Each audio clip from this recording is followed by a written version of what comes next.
be jokkuno kan yo Allah jokki en kan dina o tabintinna e hoore makka o ƴettiten kadi nder makka allahumma amin walli fiira ɗo yo Allah yurmin e yurminamo addingal dambugal ɗo ngal yewondiri e dambude feƴƴude ɗen ɓaawo ɗo ko ngal ɗo watti 256 dambude ɗen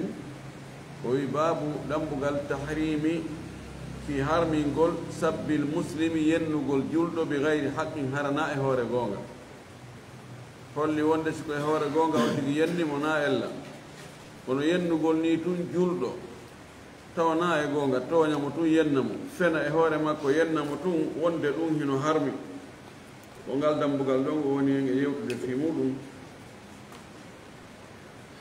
o addi aya gooto ɗo Allah subhanahu wa taala wi walladina ɓen ɓe tawata yu'duna hiɓe lorra hiɓe tampina hiɓe ɓittina ada ko lorra ko tooñe ko ɓittingol almu'minina julɓe worɓe gomɓe walmu'minati e sonnaɓe julɓe gomɗinɓe ɓe tooñiraɓe bi gayri maktasabu harana ko ɓe faggiti ara ko tooñe tun ɓe baka e maɓɓe konnguɗi ɗi ɓe yawowla ɓe baka e maɓɓe golle tawa ɓe waɗa ɓe wiya ɓe waɗa ɓe waɗoɓe ɗum fagadi tamaluɓe ronditi fenande wa ithman e bakkatu mubinan ɓangol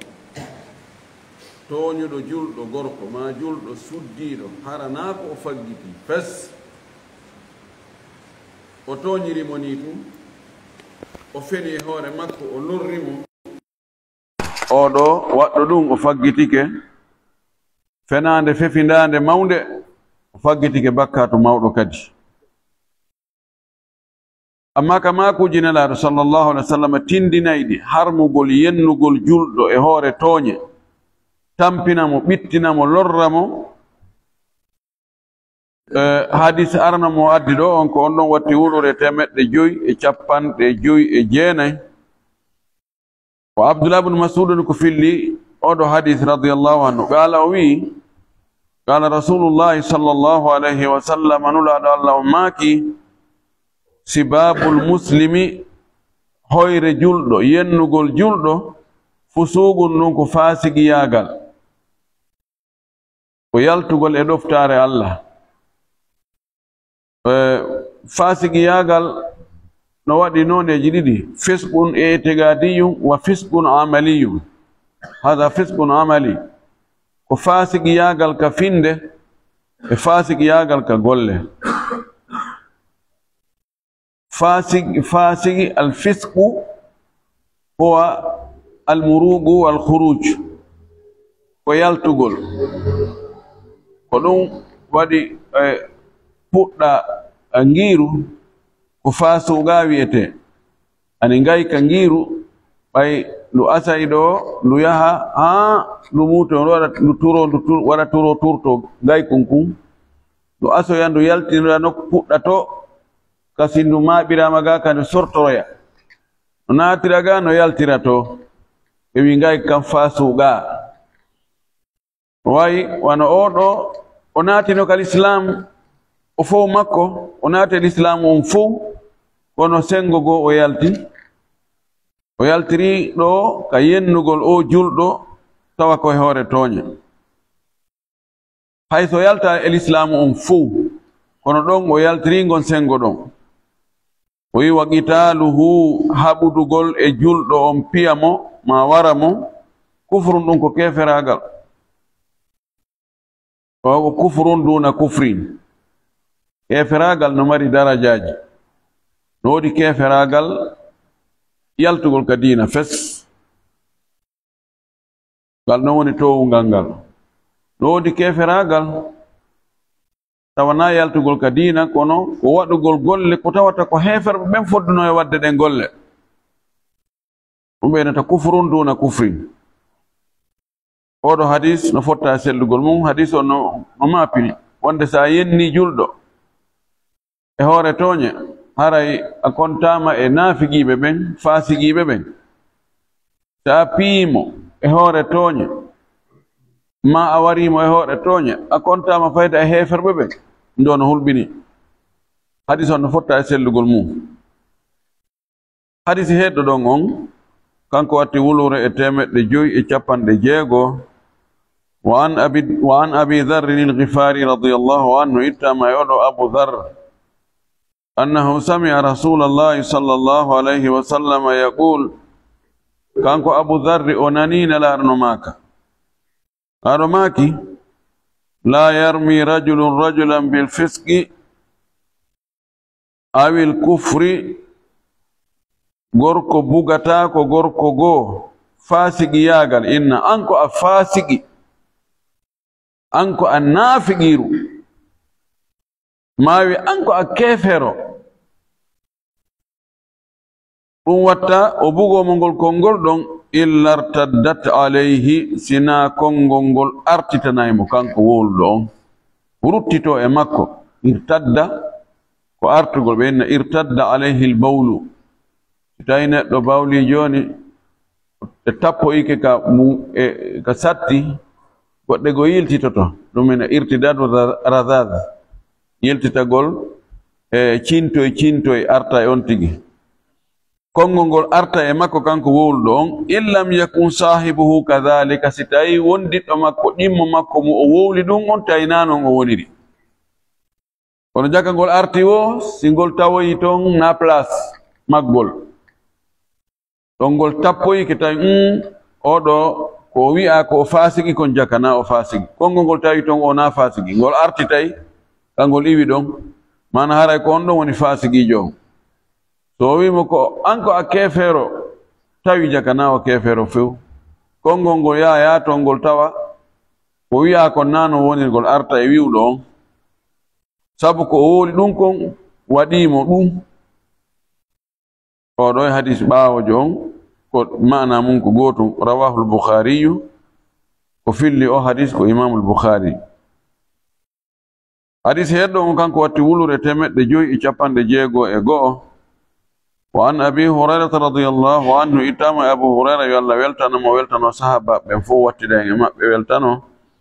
أن رسول الله صلى الله عليه وسلم قال وندن الله الله أماكي المتسابان ما قال فعل البادي منهما ينندير بديدو المتسابان ينندير بديدو ما قال كو بي كون كام بديدو نو فعل البادي منهما كو اتيدو ينnude on woni hoore mum yimɓe ɗo yennidiri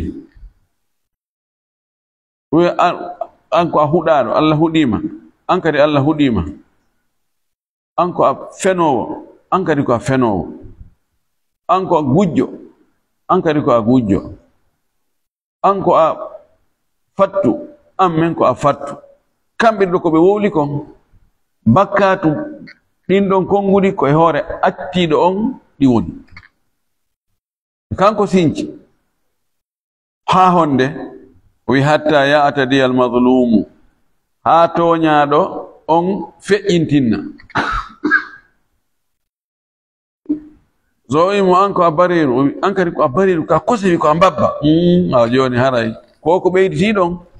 ɗum ɗon arta e hoore makko kanko ɓeydu ɗon kono sina ɗum attiɗo on ko wowlimo kon siko birɗum ɗon o watti konngudi maɓɓe ɗin kamɓe ɗiɗo noon bone mum on koye hoore attiɗo on pise ko attiɗo on tooñi إن الظلم بالظلم والبادي أظلم توني بونيتا كو توني كونو كو أتيرو توني دي كو أموري توني دي رواه مسلم وفي الحديث إمام مسلم ونوصى الله فمن اعتدى عليكم فاعتدوا عليه بمثل ما اعتدى عليكم مجتوني onon kadi yotte tooñe ɗen embere ko tooñe on kon kono he on mesirɗon wela fiigoy yo goɗɗo yenne yottoɗa beru ko o yennuma kon hara ɓeydani ɗon he ɗum fayda ɗum ɗon fuutino mi yaadino e yimɓe ɓaawo ɗo yimɓe moƴƴino men ɓaawo ɗo ko ɗo ko wiyatama sa wowlan goto mi wolte 10 min hata e ɓural an hayunde sa yenni lan gotol mi yennete temedere. So yenni ma gotol yennu mo gotol, o yenni ma ɗiɗi yennu mo ɗiɗi, o yenni an wota yawtumo ɗo yenna mawɓe makko ɓen. So tawi ko ben ma o yenni wota yennumo nene yennumo ben waɗu o tew e tew onon haniri. Lay si goɗɗo toñi on yotte toñe ɗen embere majje. ɗum woni ma'ana on aya ɗon oɗo hadis e muɗum ko gotum fanninto on tigi feƴƴintinnali ko oya woni mo e yennude ko yo andu ɗo ara e konnguli maɓɓe ɗin kamɓe ɗiɗon koye hoore attiɗo on woni e yantude. Rawahu Muslim ko felli hadis on ko Imam Muslim. Hadis he ɗon o kanko watti wulure e 552. wa anhu ittama makko kanko fayin Abu Hurayra qala o maki utiya an-nabiyyu sallallahu alaihi wasallam bi rajulin qad shariba. Nelaɗo addana gorko tawi o yari. O yari honno o yari na ndiyam wona jus wona ɓira, ndiyam yette soɓɓe tawi mo yari beere. Qala nelaɗo maki jarrabuye. Oɗo ko sahabajo kono o falji faale folimo o yari beere. Kal islamu tawi yimɓe ɓen ɗon tawi beere no yarire wano ndiyam yarite noon, wano ode koya yarite ma salam yarite kamen ɗo ni hari ko noon beere yarite. ɗum ɗon ko naturel, ɗon jilli ka ƴiiƴam. Akkitugol ko wowi wona ko wérifi ko si Allah faabike mattu. Ina ɗum ƴunƴoto wonki kin wonde oɗo faale folimo o yari, o nangayi mo yari, o adda ka nelaɗo. Nelaɗo maki idribuhu piyemo foccemo. ɗum ɗo yimɓe wiyay haray men nani ɓiraɗan gelo ɗiɗi ma conce gelo ɗiɗi aray meɗen faala en waddiran men ɗum eɗen jogii ɗo suka o yara men ronku min ƴettiki ha min ronki woɗum ko lekki. Mi andade kono noon mbeɗa andi no woodi woɓɓe goo ko kamɓe woni aynoɓe geloɗi ɓen hara ɓe yaray, hara kamɓe ko ɗum ɓe fayda ko ɗum ɓe wuuri. Hino lekki kin ɗo laɗo ko maki idribuhu piyemo foccemo. Qala Abu Hurayra filliɗo hadis on o wi fa minna daribu biyadihi, no e amen piiruɗo mo jungo mum ara tappa. Wa daribu bi na'lihi, no e amen piiruɗo mum paɗe mum ɗen. Wa daribu bi thawbihi, no woodi woɓɓe amen ko conci mum ɗin ƴetti tappirimo, ko disare nden ƴetti halli tappirimo. Falamman sarafa, sanga o firlitino o yiwi ɗon o yehi, qala ba'dul qawmi, yoga e yimɓe goɓe inni akhzaka Allahu, Allah hersinima, Allah jasinima. Qala nelaɗo maki la taqulu hadha, tan wiwɗum de tan huɗumo tan yennumo. La tu'inu alayhi shaytanu, wotan wallu sheytane hoore makko. Si tawi hay ka o huɗaka ɗo o wayi ni, son huɗima Allah jaɓi ɗum ɗon haray ko onno watta. Ko ɗum neniraɓe e babiraɓe buyino falja ɓe huɗa ɓiɗɗo on, o huɗaɗo kan o mo ala parki, o mo ala ɗum ɗo. Tayib joni o waɗi ko waɗuma ɗo ella e mettende, o huɗaka taw. Si tawi ko huɗuɗa ɗo si ɗum jaabike sikkuɗa ko honno o watte. Ko ɗon ɓe fillo Abu Hanifa ɓawo o ari Baghdad, o ari o fuɗɗi jangirde ka juulirde, o wanno majlis makko on ɗon. Mawɓe nokkude noon ɓe inni ha Abu Hanifa men nani du'a ma no jaabo, meɗen faala ya du'a no men ɗum ma ya huɗan men ɗo sukaɓe no ɗo ɓe tampini men, min heɓata ka men juula. men heɓata ka men janga ɓe no sonka tun no yenna yaroya sula ara nangodira e gere waɗa men yawre minen fara yahuɗan men ɓe min fowto e boneji maɓɓe ɓe lorni men oyni awa tonen juuɗe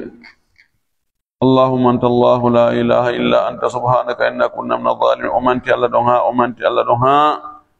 oyni allahumma hadim allah fewnuɓe allahumma aslihum allah moƴƴinɓe ɓeynina ɗum ɓe wima anɗo addu antuɓe ko yahuɗuɓe oyni ɓe waɗi on ko ɓe waɗi on ɗo ɓe huɗaka simi huɗiɓe ɗo kuddidi nangi ɓe yaltina on ka julirde ɗo on ɗo en hejji e maɓɓe allah jaɓi du'a Abu Hanifa on goɗɗo e ɓen ɓe yaha e taalibajo makko cukkitto winduɗo konguɗi buy ko wowi allah fewni ɓe ɓe ari ɓe wonti taalibaɓe ɓe wonti joni juuloɓe ɓe wonti jangoɓe wonti waɗoɓe ko moƴƴi idan si onti paykum makum waɗi ko boni innu yo allah fewne ha ndaari ko waɗɗa yo allah moƴƴine ha kono ɗum ko seeɗaɓe honno ko ngi huɗangi kanko ni ngi wayi laɗo makita on wi ɗum de oni on focci on piyimo woɓɓe tappirimo juuɗe mum ɗen woɓɓe soli paɗe ɗen tappirimo paɗe ɗen woɓɓe ko conci mum ɗin ƴetti tappirimo ɗum ɗo si tawi ko hersa ɗum ɗo wonanimo hersa tan ko ɗon ɗi bakkatuji sifa ɗum suttugol dorogo en suttugol beere en suttugol ɗin piiji ɓoyliɗi si suka sutti ɗum ko piiji ɗiɗi etete fino feewira ko waajagol mo toro allah yo allah fewnumo ma ɗum wulnugol ɓanndu ɗum imma on tigi tigi simo waawi sina ɗum o naɓɓa mo ka autorité ɓayi si woni kakarari si a nangi aya nangi ɗum hara no hulɓini ha taw waylituma oɗon kiikalajo a waɗi ko a wattata si tawi on tigi gaynata yo ndaaru gaynowo o wiya moodi o no ko ni e ni wayi réglanammo no gasa si on tigi andi so memi ɓanndu ɗum wulay no gasa o accita sabu ɗum woɓɓe waajo ngun gaynay ko ɗum ɗo naawigol ko yo winde ɗum ɗo ma ko yo yarne ɗum ɗo ma ko yo haɓɓe ɗum ɗo ma ko yo waɗe ɗum ɗo sharia on kanko noon min mberi ko mi kon ko noon yagginiri bakkatujiri alaawigol ko ɗum ɗo moccete ko ɗum ɗo fiɓete ko ɗum ɗo o yarnete nelaɗo yarnali e goto goɗɗum fi yo accu ko boni koye ma o waajomo ma siko hidde o rewna hidde e makko rawahu al-Bukhariyu ko filli hadis on ko imamu al-Bukhari hadis heɗɗon on kanko watti wulure 553 wa annu ita makko kadi fayin kanko Abu Hurayra qala o wi sami'tu rasulallahi sallallahu alayhi wa sallam yaqul minaninu laɗo Allah on no maka man qadhafa mamlukahu mo tukki jeyaɗo makko woni jiyaɗo makko ma jeyaɗo makko o tukkirimo tukke ko kansirgol mo bi zina o wi jiyaɗo makko on anko a waɗowo jeenowo ma korɗo makko on o wi anko a jeenowo tawi le o marana ɗum dalil he ɗum no heewi ndo na wigol ko jiyaɗo muɗum ma jeyaɗo muɗum yimɓe kansir en ɗum yimɓe o ɓeygum o ko hayla ko jokkugol worɓe to woni haaju makko rewɓen kadi no wowla ɗum modi ɓe howtita o hewtiɗowo 0 heure himo jokkitur rewɓe o kansiri mo o jeyi zina nelaɗo maki yugamu alayhi alhaddu yawma alqiyamati hidde nden ñinnoyte e hoore makko ñande darngal ko fi honɗu nelaɗo naɓiri ɗum ɗo ñande darngal ko ɓayi ko kanko jeymo emo jogii doole e hoore makko o wattake hidde ka adna ga fayda marɗo doole hay so bonni goɗɗo susa wolde ko ɗum waɗi hara eno mara ha ñande ñande darngal ɗon kam ɓay haray fof no fota doole on tigi hullitoyo noon tooña ɗon hullito noon e hoore tooñuɗo on ka Allah ka patron mawɗo on o de no winomi hunde kaari Allah ena ɓannemo tandemo waɗegol hidde tukke ko foccegol leyru 70 mo inni goɗɗo an ko a jeenowo ma ko a fattujo tawi mo o wi'i ɗum ko hellifaɗo na payku ko julɗo wona kefero ko marɗo hakkil wona feetuɗo ko dimo wona yettesojo ko rentiɗo mo andiraka ɗum wona fayda jokkuɗo ɗum ɗiɗo condition ji si timmi tawi kanko wowluɗo on kadi ko o jon hakkil ko o hellifaɗo haray ko e hoore sago makko na o doolaɗo haray ko yo focce lewru 80 ma o adda seedeɓe nayo ɓe fof ɓe seedoɓe ene ko goonga makko men tawno yiɓe waɗa ɗum min yiiru gita men ɗen ɗum wela fi sonti no hino komi filmi ko ngo yi non to ƴettatake lan aristirno gente ko ɓe wolata kon wona haala wonɓe wadde zinani ɗum ɗo fof ƴettatake yustanas lakin la yustadallu bihi idan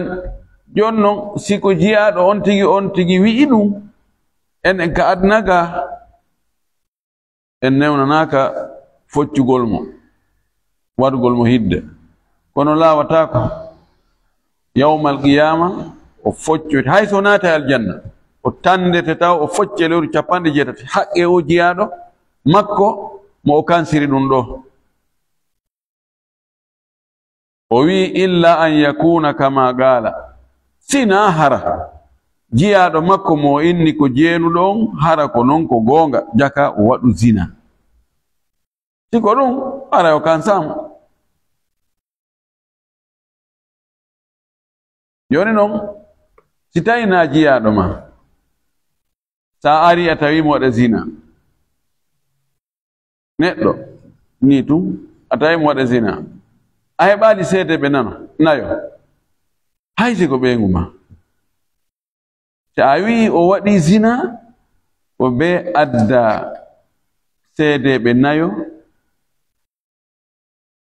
maasi ko ɓeygu on tigi o heɓali ɗum ɗon o huɗo o seedina Allah laabi nayi no arda noon o timmina joyi on e kuddi Allah woni hoore makko siko o fenu si tawina ɓeygu on tigi ɗo aray o heɓali seedeɓe nayo ko foɗugol mo ha o ŋaɗa tappa mo lewru 80 hay si ɓe tato ɓe ari ɓe wi'i men taw menen ɗo tatono men seedor gite amen ɗen hiɓe waɗa golle ɗe net koɓe lande hombon nayeɓe mo ɓen ala nayeɓe ko men ɗo tata tum aware ɗo wale focce itte doloke on tappe lewru 80 o andi mo hendaki ngal ɗengal si ngal hendike mo o yejjitata ɗum dey ɗum wona ko hani fijirde no yimɓe fijirta noon e réseaux sociaux ji ɗum anno yimɓe kaari no waɗi hunde kaari ko ni wayi kaari ko ni waɗi l'islam no rentin ɗum ɗo moƴƴi se l'islam yiɗa neɗɗo tuunine keddungal makko liɓe ruke mo takkinirama noon e zina aray siko teddunoɗo aray teddungal ngal rukike oɗo hadis muttafaqun alayhi no fotta e sellugol makko ɗambugal heedungal ɗon ngal juuta e seeɗa wa jange ngal ɗon foto ɗen ko ngal ɗon watti 250 o wi babu tahrimi sabbi l amwati bi gayri haqqin wa maslahatin shar'iyatin dambugal yewtayngal fi harmugol yennugol mayɓe tawana e hoore goonga na e hoore nafoore shareyankore. Eyo o addi ɗo qayduji ɗiɗi tawa na gonga on tigi yenna faatiɗo ma yino wona yennugol mo e huɗugol mo tawa na gonga ma hara ko gonga kono ko wol ɗon kon ka sharia ka diina nafoore ala o yiɗum no harmi kono no waɗi o mayɗo kanko o hettoyino golle makko mi mana o yahino joni kanko e golle makko ɗen hiɓe wondi fayno tabiti wonde golle aaden ɗen aray ka gaburu makko si tawi ko golle moƴƴe ɗe arda e mbaadi neɗɗo labaɗo o inna ono kadi kon ɓe wonto e mbaɗi ɗon labane machallah je awa e ɗon laba few o inna ko mi woni golle maɗen goy si tawi ko golle bonde arano kaani on ndaara na he awa an kadi ko ngari sendete hari haalaɗo a heɓano en mbaɗa kaani ayno waɗa dartitinti ndaara ko onno wawɗa en mbaɗa kaani ayno o enna miɗo kaani kono ko mi woni golle maɗen goy holli wonde on tigi o yiya e golle makko ɗen hayso henndaki joddi ndin fof ka gabru makko kono o yiya o anday ha tigi on ko mo gaddima toon ni ɗum ɗo nde daɗɗande ɗo ko fokkita ko nokku kaari o yahino joni tertoɗo mo e ɗon ɗon an wurɗo ga accutumo tertumo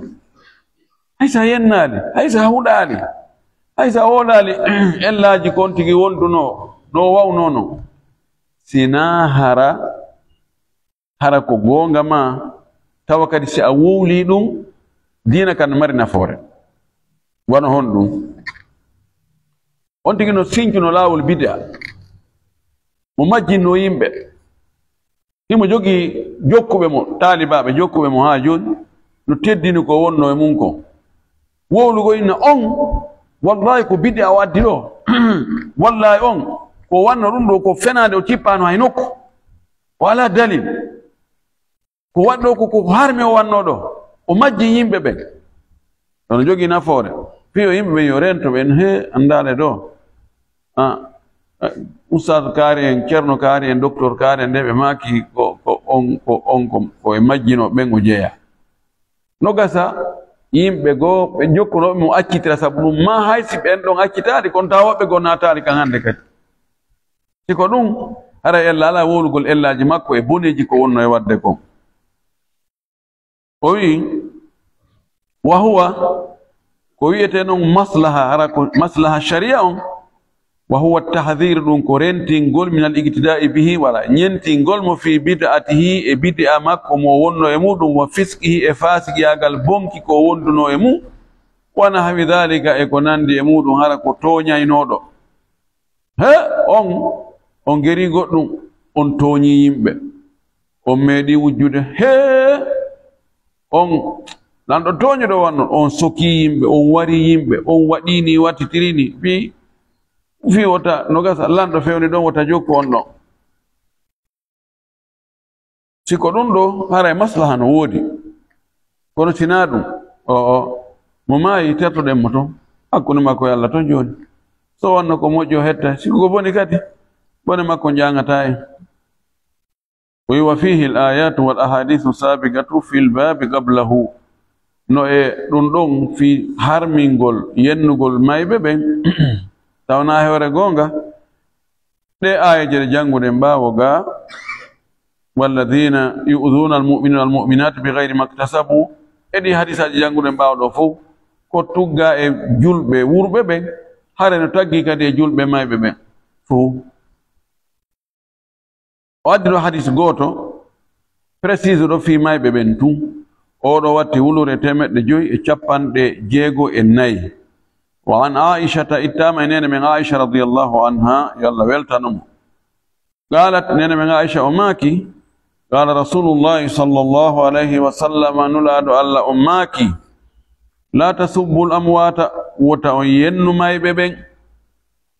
فإنهم تبتي وندكم بما يبين قد أفضوا بهوتوي ila ma gaddamu e ko ɓe ardinno kon ɓe tawtoyi ko ɓe hikkinno yeeso kon joni kamɓe hande kadi gasi ɓe hewtoyi ka yahete ton terteɓe hande kadi taw yennuɓe rawahu al-bukhariyu ko filli hadis on ko imamu al-bukhari mawdi so on tigi maayi o fowtike emen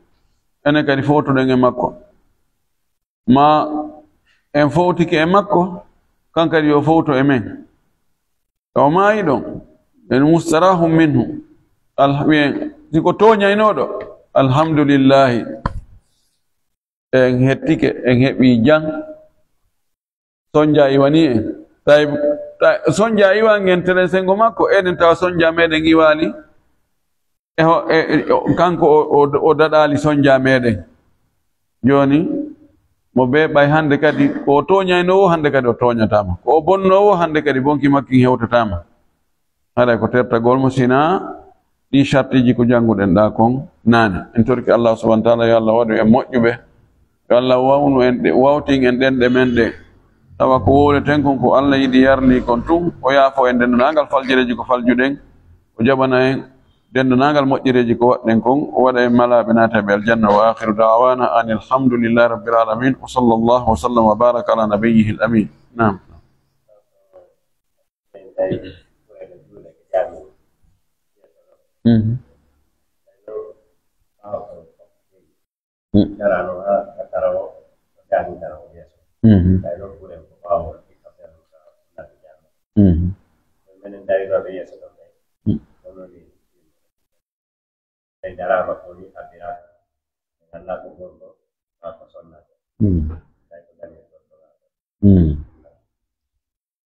ɓeɗo ɓe landi ɓe tawi maki ko hunde ko yani hanki ɓe arɓe tawi fureno juule ka nde julirde men ka T5 ɗo joni noon darama ɓawo ton fof ala place hande kadi joni place ko luttiri ko ka taraw fure on noon wonti joni hakkude kamɓe on ɓe dari ke yeeso fure on no ɓawo maɓɓe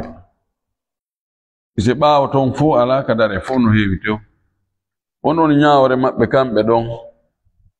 ella ala ɓe wawi darade ɗon ɓay so woni feere ala ko feccere feere na ƴettete si ala ka dare ka kawti heeɓi ka daro o daroto ella ala ɓe wawi darade ɗon ɓe juula fure on hara julde maɓɓe nden no selli ɓe hewti bo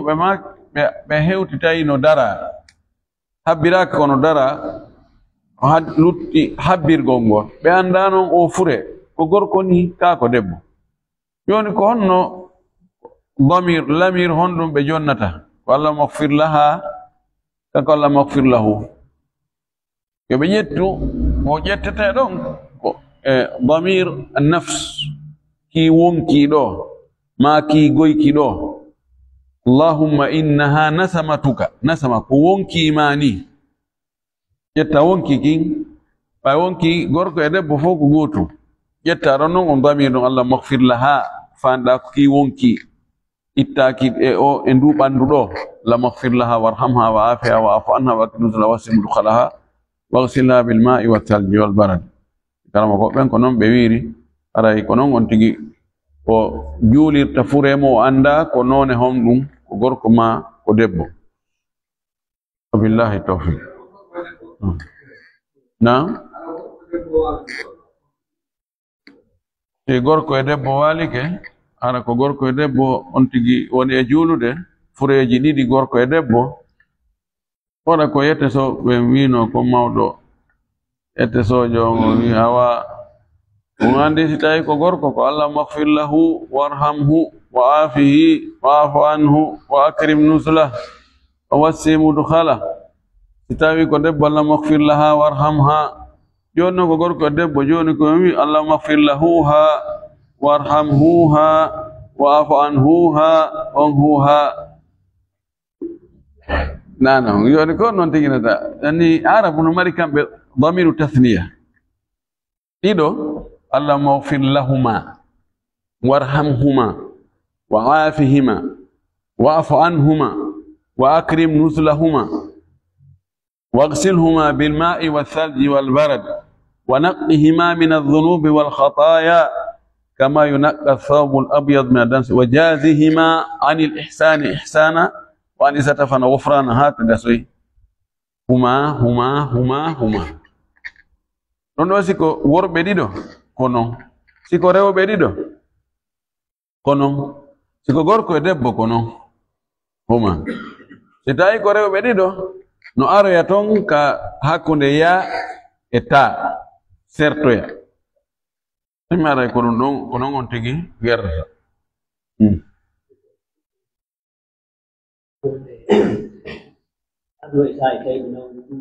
na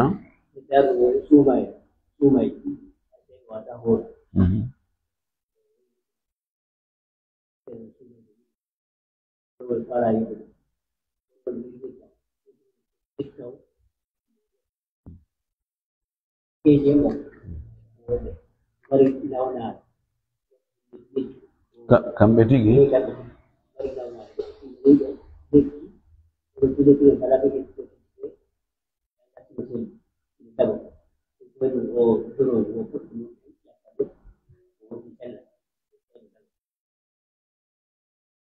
ɓeɗo ko nawnunoɓe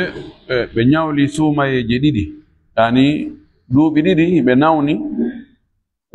suumayeje ɗen ɗiɗi noon ɗe muccet ɓe wawalde horude kono Allah waɗi joni ɓe dikki ay ɓawto mum ɗo ɓe horiti suumayeje ɗiɗi kadi joni noon ɓe faala yoɓugol ɗe suumayeje ɗe ɓe ñawlino honno ɓe yoɓirta o ɓenni ko ɓe ñamminta si ɓe yoɓa ko selli kon ko yo ɓe yoɓu tun ɓe yoɓa e ɗe ɓe yoɓira ɗe seeɗa seeɗa si ɓe wawata jokkidirgol ɓe waɗa hoora fowto ɓe rima ber balɗe ko ɓe hoori kon embere ko hoorano kon suuma e attiɗo on siko hoorano ko balɗe 50 ɓe yoɓa balɗe 50 ko balɗe 29 ɓe yoɓa balɗe 29 ko noon suuma e ɗimmo si tawi on tigi ko sabu nganto o nenniri yoɓugol suuma e mo ñawli ha suuma e heerduɗon ɗum ari ɗum haray ko yo horu heerduɗon ɗum si o yoɓoyay o yoɓa tun o ñamminta si tawi noon ko welsindare o ndikki o ñawlori sabu nawnare o ndikki few o joro ɗon o salo yoɓude ha suuma e tawta ɗon haray ɓurɓe ɗuɗde ɓe nge fuka ha ɓen yimɓe fiɓuɓen ɓen ɗon no yaari wonde o yoɓay ha o gane kadi o ñammina sanction on ɓay o welsindike o ñammina woɓɓe go inni hay ɗon o yoɓay tun o ñamminta kono no jorta o ñammingol ngol ko ɗon ɓuri moƴƴude ɓay sabu welsindare nde kono ɓeeɗo na welsindare si tawi ko nawnade nden jokkodiri ha suuma e tawtuma e mum ɗo a welsindaki nganto ko taƴirɗo ko wanno ha ñawliɗa kon ngo nganto iwali ngo jokkuma ha suuma e tawtima ɗon lana ɗon ko de wawoyɗa o yoɓa a yoɓay a ñamminta ɓe landi fa e landal ɗimmal wohi ɓe wondi e nawnare ɓe wowlali ko nawnare honɗum woɓe tindinama lekki nden nawnare ɗon ko poɗɗe leɗɗe ko rimata moƴƴine dorogu kon ko ɓiɓɓe ɓen leɗɗe ɗon poɗɗoy koye on tigi ƴakkata woɗum ɗo ñawday nawnare maɓɓe nden si tawi koye poɗɗoy ɗon so on tigi ƴakki koye bonnata hakkil few haray kankoye na koye dorogu haray sella ñawdorgol koye kala ko tawata bonnata hakkil addanta neɗɗo nawnare ka ɓandu e ɓiɓɓe leɗɗe ɗen ma ɗaɗi ɗin ma haako kon ma ceɓe ɗen hara no dagi woni ko ñamugol tum fi ittugol heege woni ko ñawdorgol woni ko ittugol muuyo harmi wo imma hara sharia on no tuggi wi ngal leggal ɗo ngal ɗo ñamatake ma kunkullum ɗo ñamatake ma tawa si on tigi ñaami ɗum hakkille makko bonay ma so ñaami ɗum o nawna e ɓanndu makko ndundu lo'ay ma ɗum heɓay nawnare kono sina ɗum haray alhukmu yaduru ma illatihi wujudan wa adaman ko fi wonɗum dorogo harmiri ma ɗum beere ko ɓay bonnay hakkil si tawi joni acciti bonnude hakkil haray dagike ano beere nde joni si ɓe moƴƴininde joni nde boniriɓe tawi nde sulinta hande kadi imma alcool ko ɓe waɗi kon ɗuuɗa ma en tout cas waɗi toon ɓe heɓi defet tawi nde sulinta hande kadi nde lammi kono nde sulinta hara nde dagike si tawi nde sulina nde harmi si nde sulinta nde dagike wabillahi tawfiq